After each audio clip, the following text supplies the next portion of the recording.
y'all, it's Katie and welcome back to my channel. Today I'll be walking you through how to set goals that are both actionable and easy to reach. So let's go.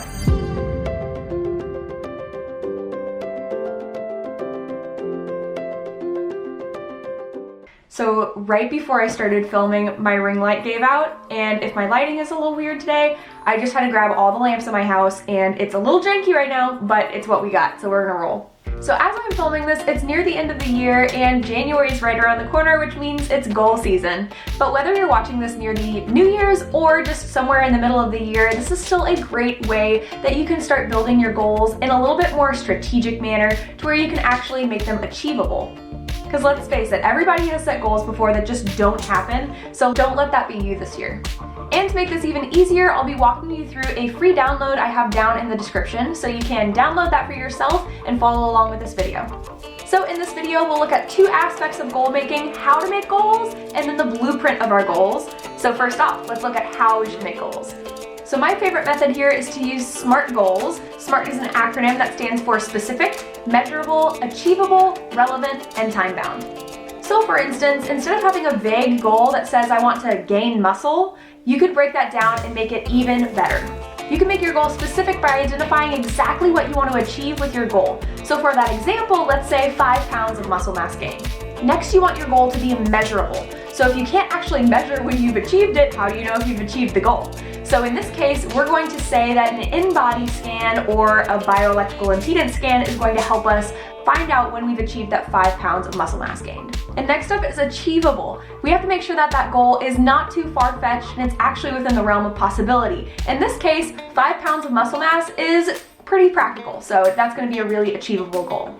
And next is relevant. This is when we tie that goal to something that's meaningful to us, to where it gives us motivation and drive to complete the goal. So let's say my job, I work at a gym, so I have to lift heavy objects all the time. So that 5 pounds of muscle mass is really gonna help me at my job to where I can move things a little bit easier. And last but not least, we'll make those goals time-bound as well. If we put a specific end date we want to achieve that goal by, it's going to really put some fire under us and drive to be able to achieve that goal by that time period. So for time-bound, let's say we want to achieve that 5 pounds of muscle mass in 6 months. And now our goal is much more clear and we understand exactly what we want to do, when and how we're going to do it, and when we know we've achieved it.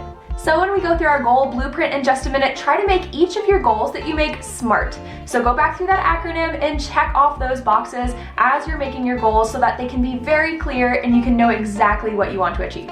And now we're jumping right into the blueprint, so grab that download from the description below or grab a notebook and let's go. First off here, we have your annual goals. These are your broad, long-term goals that you're going to try to achieve within the next year. And yes, you have total permission to dream big, get lofty, and try to find here something that's a little challenging to reach.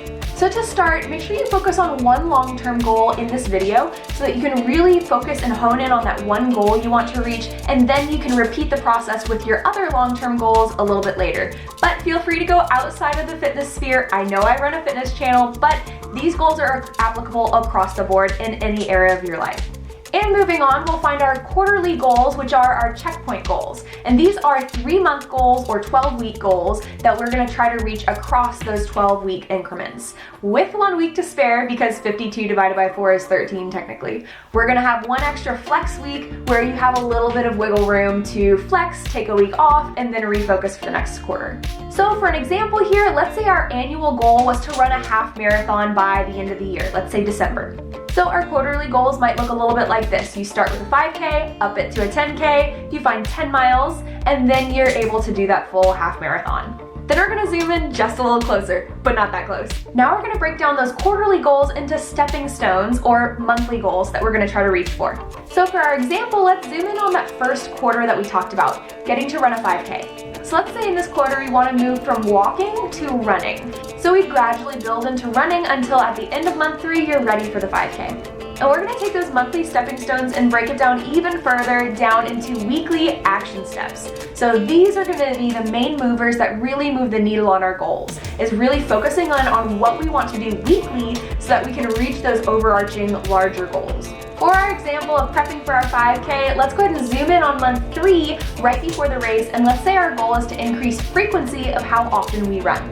So over the month, we've increased our overall mileage and frequency of how often we run so that we're ready for that 5K by the end of the month. So that's the blueprint. That's how you can break down those really lofty long-term goals and break them down into actionable steps that you can take week to week. By the end of that, you could even tell with the example, it was literally like a training plan so that you can know exactly how much you're supposed to run in order to reach that 5K. That's how you can break down those goals to be very specific and be oriented directly on those goals all year long. So I hope this video helped you build your goals for this coming year. And if it did, go ahead and hit that like and subscribe down below to stay tuned for my next videos, and I'll see you guys in the next one. Stay healthy. Bye.